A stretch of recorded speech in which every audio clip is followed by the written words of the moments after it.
My brothers and sisters, listen to me carefully.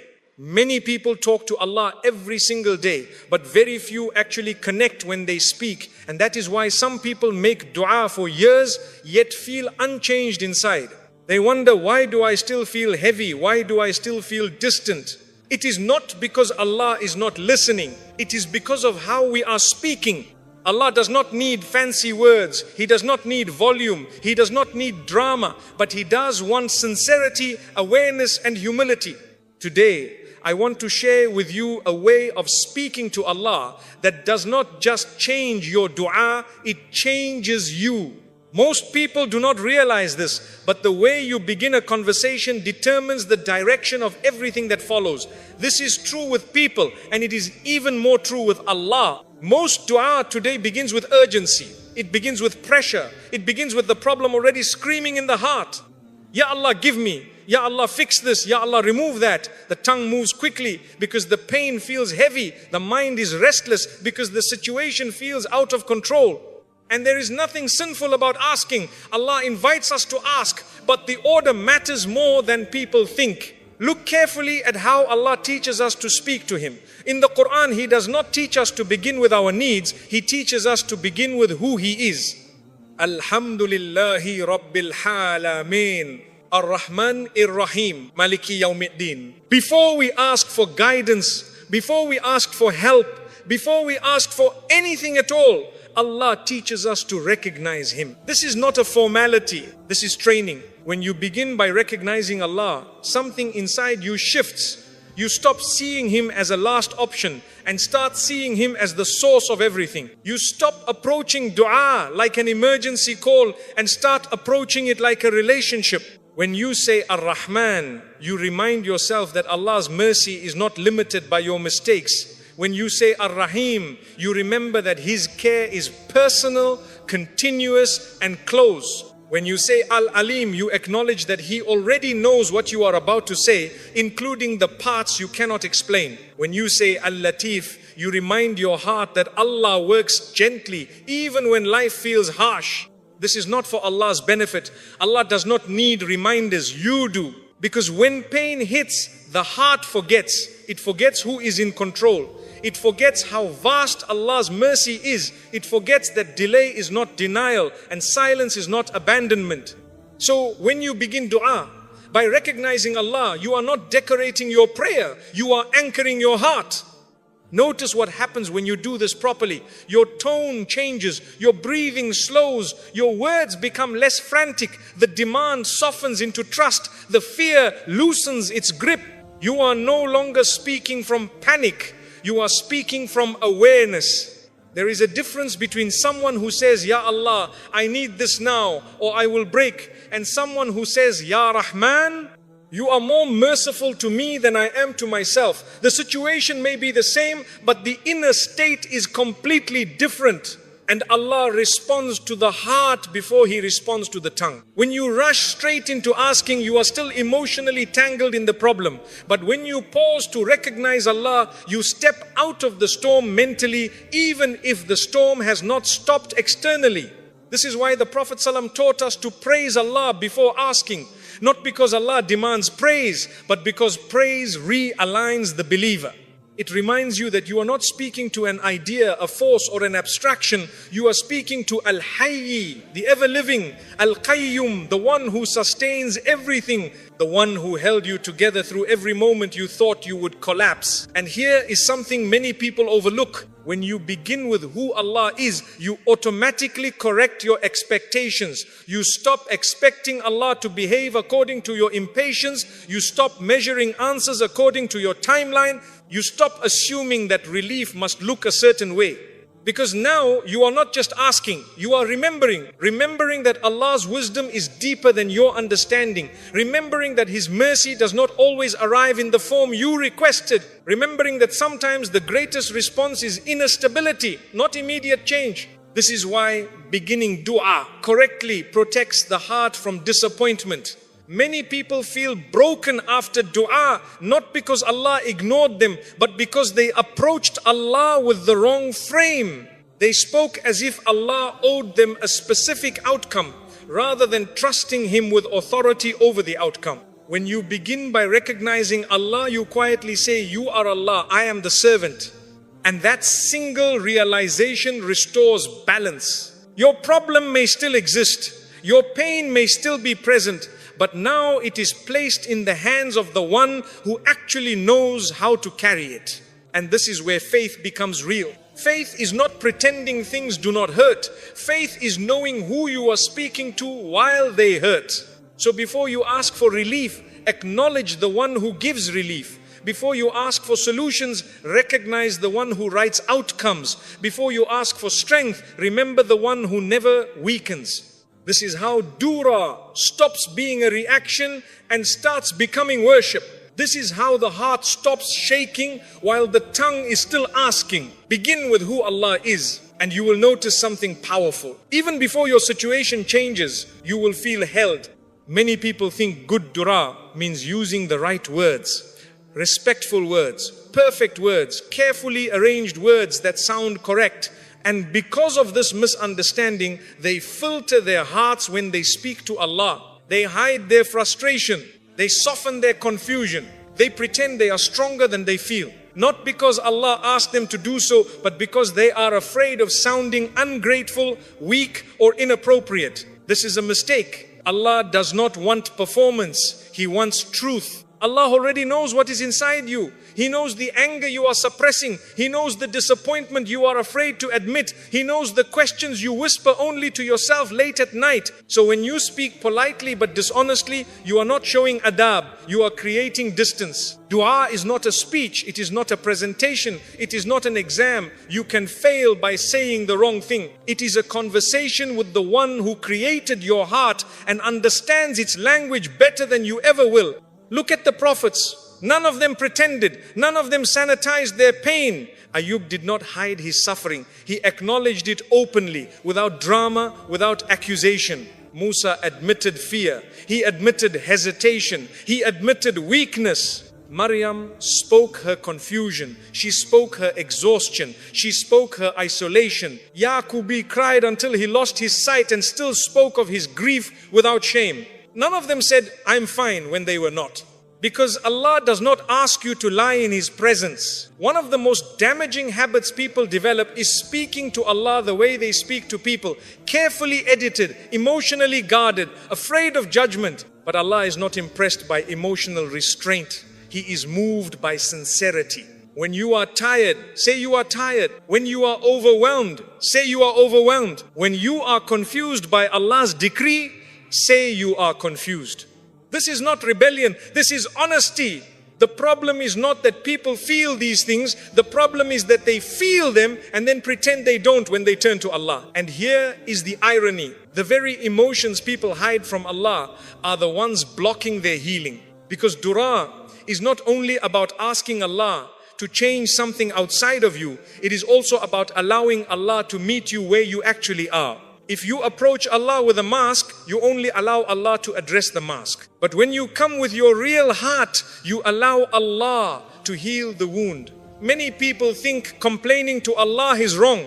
They confuse complaining about Allah with complaining to Allah. Complaining about Allah is resentment without submission. Complaining to Allah is vulnerability with trust. There is a world of difference. When Yaqub said he complained only to Allah, he was teaching us something essential. Pain that is taken to Allah becomes worship. Pain that is buried becomes poison. Allah does not punish you for honesty. He punishes arrogance. And honesty is the opposite of arrogance. When you speak honestly, something else happens that people don't expect. Your dua becomes lighter. Not because the problem disappears, but because you stop carrying the extra weight of pretending. You stop performing patience and start practicing it. You stop acting strong and start becoming strong. Allah does not need you to sound composed. He needs you to be present. This is why some people cry immediately when they make dua. Not because they are weak, but because for the first time all day they stop pretending. And that moment of collapse is not failure, it is surrender. Another important correction must be made here. Honesty does not mean accusation. You can say, Ya Allah, this hurts, without saying, Ya Allah, you were unfair. You can say, Ya Allah, I am lost, without saying, Ya Allah, you misled me. honesty stays within submission. It does not cross into entitlement. You are allowed to ask questions. You are not allowed to put Allah on trial. There is a fine line and the heart knows it. When honesty is paired with humility, dua becomes powerful. When honesty is paired with ego, it becomes complaint. So speak honestly, but remember who you are speaking to. And remember this as well. Sometimes the reason dua feels heavy is because you are lying to yourself before you even speak. You say you want closeness to Allah, but you are afraid to admit that you are angry. You say you trust Allah, but you are scared to admit that you are disappointed. Allah can handle your disappointment. What He does not want is denial. When you speak honestly, Allah responds in ways you may not expect. Not always by fixing the situation, but by steadying your heart within it, by giving you clarity instead of chaos, by giving you patience that does not feel forced. And slowly you begin to realize something profound. Allah was never waiting for perfect words. He was waiting for a truthful heart. Speak honestly to Allah, not loudly, not dramatically, but truthfully, and you will feel the difference even before anything changes around you. There is a subtle shift that happens in the heart when a person begins to believe they know exactly how their life must unfold. It often comes from pain, it often comes from fear, but it slowly turns dua into something it was never meant to be. Instead of supplication, it becomes instruction. Many people do not realize they speak to Allah as if they are outlining a plan. They specify the outcome, the timing and the method. They say what must happen, when it must happen and how it must happen. And when it does not happen that way, frustration enters the heart. This is where peace is lost. Dua is not a tool for control. It is an act of submission. And submission begins the moment you accept that Allah's knowledge is complete while yours is partial. When you speak to Allah as if you are certain of the solution, you are unconsciously placing your understanding above His wisdom. Not with intention, but with tone. And Allah is gentle. He does not reject you for this, but He does not grant peace through it either. Because peace cannot exist where control is demanded. The Quran teaches us again and again that Allah knows while we do not.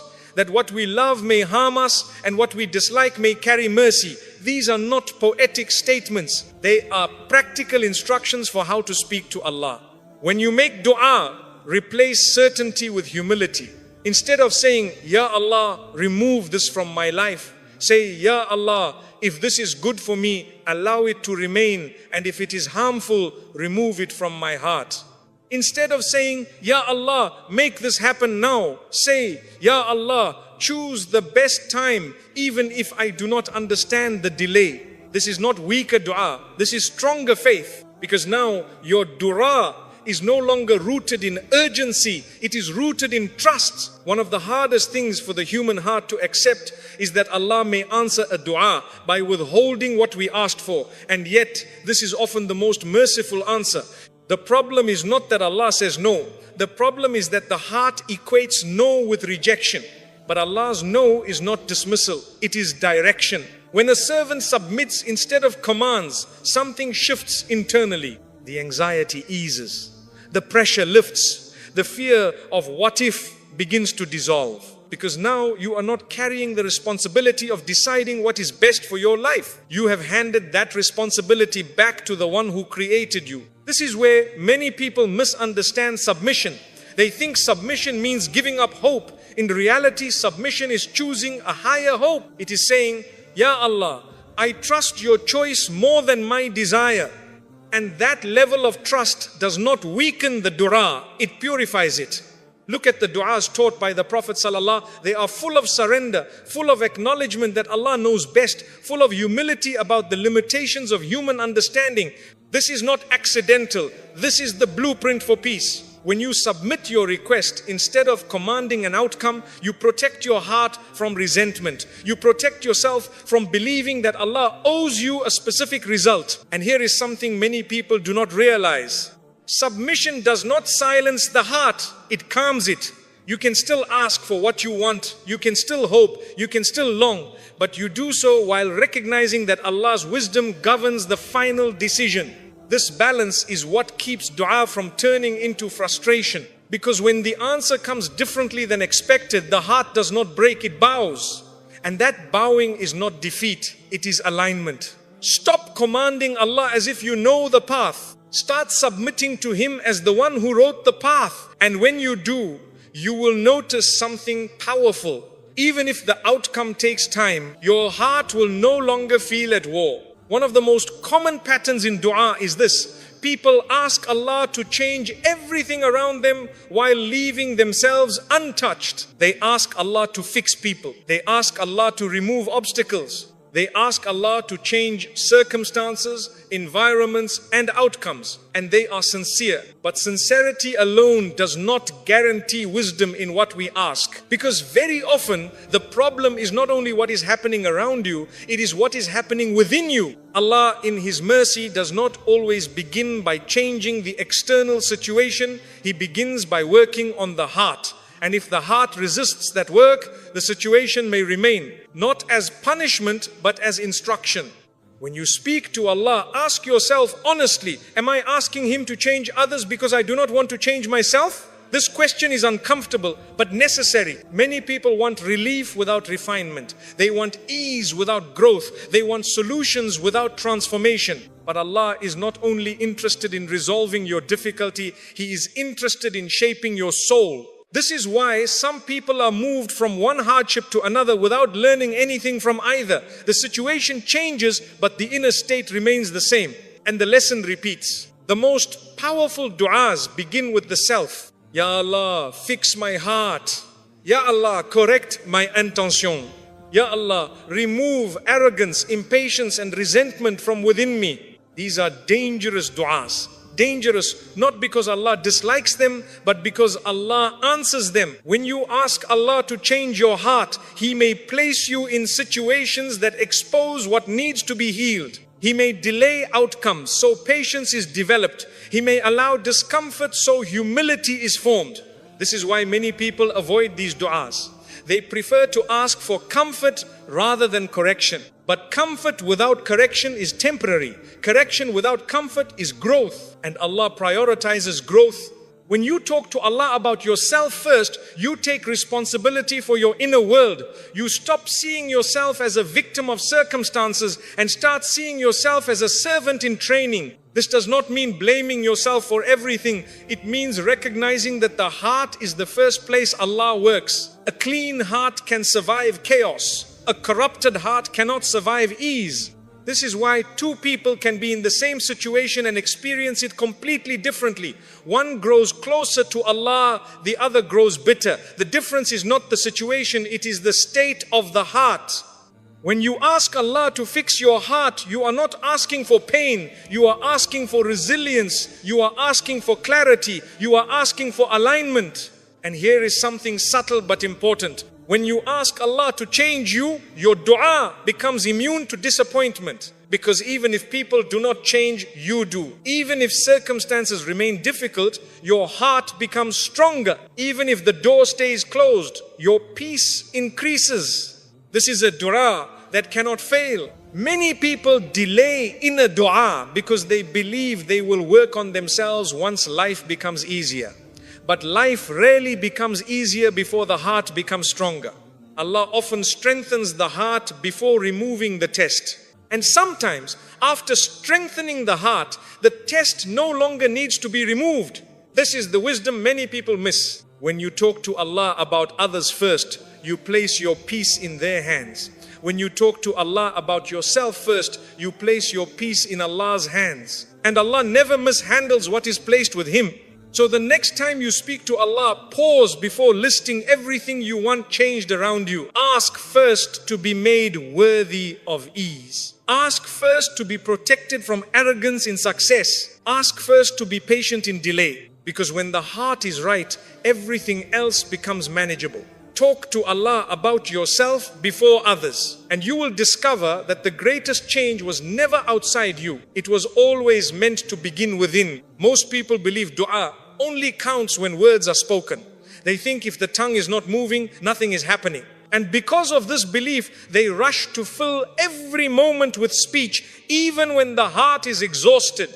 But silence with Allah is not emptiness. it is presence. There are moments when the heart is too heavy for language, moments when pain is layered, confusion is deep, and emotions collide in ways words cannot organize. In those moments, forcing speech does not create connection, it creates frustration. Allah is not limited to language, He created it.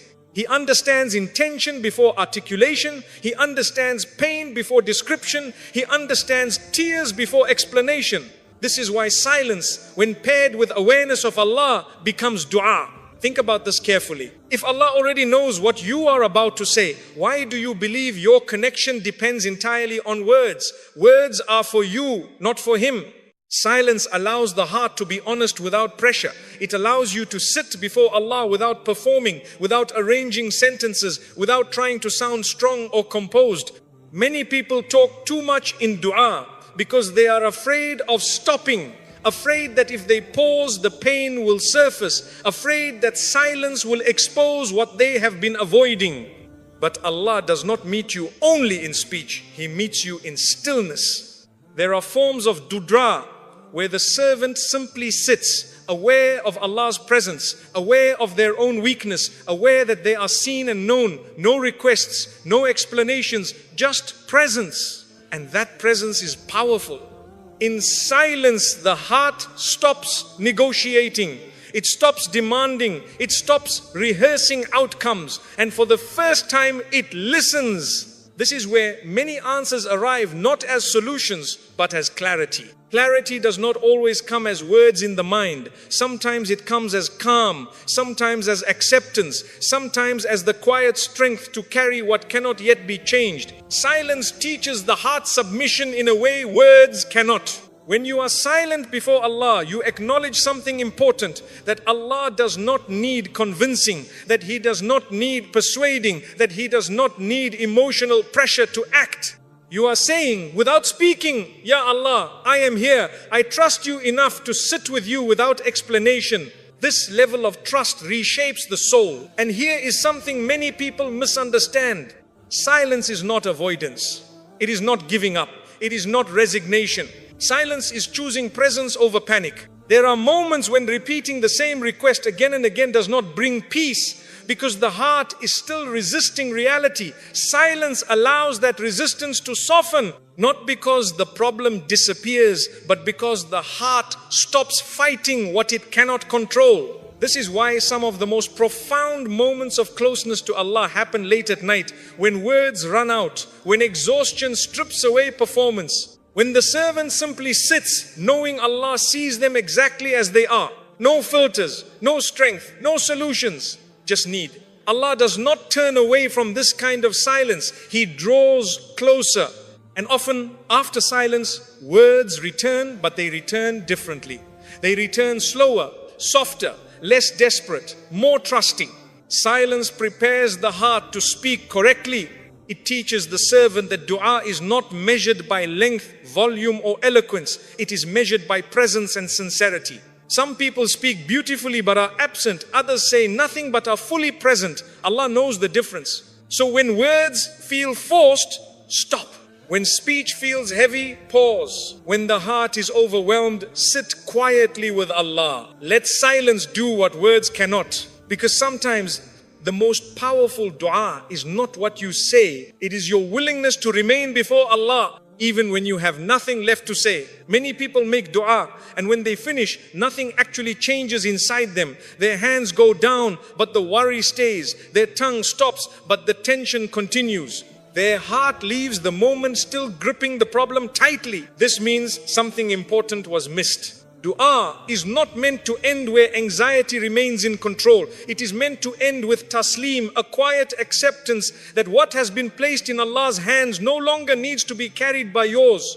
Ending dua correctly matters just as much as beginning it correctly. When you finish speaking to Allah, you are meant to leave lighter, not heavier. Not because the problem vanished, but because the burden was transferred. Many people unknowingly pick their worries back up the moment they say Ameen.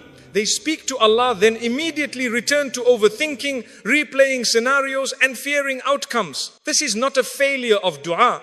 It is a failure to release. Contentment at the end of dua does not mean you stop caring. It means you stop controlling. There is a difference. Contentment is not indifference. It is trust in Allah's choice, even when the heart still prefers a different one. When you end dua with contentment, you are saying without words, Ya Allah, I have done my part by turning to you. Now I leave the matter with you. This is where peace enters. An anxious ending suggests that the heart still believes the outcome depends on its own worry. A content ending reflects belief that Allah's wisdom governs the outcome, not human anxiety.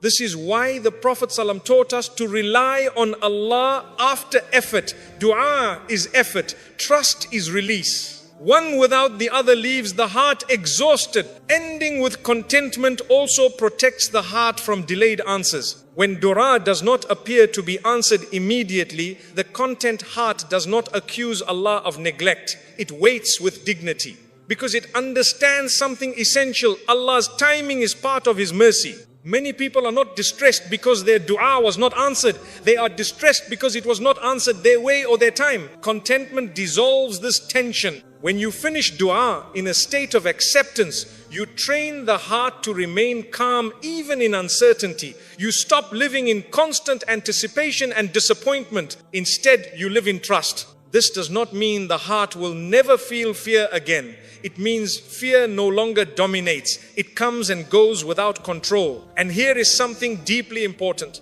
Ending dua with contentment does not weaken hope. It refines it.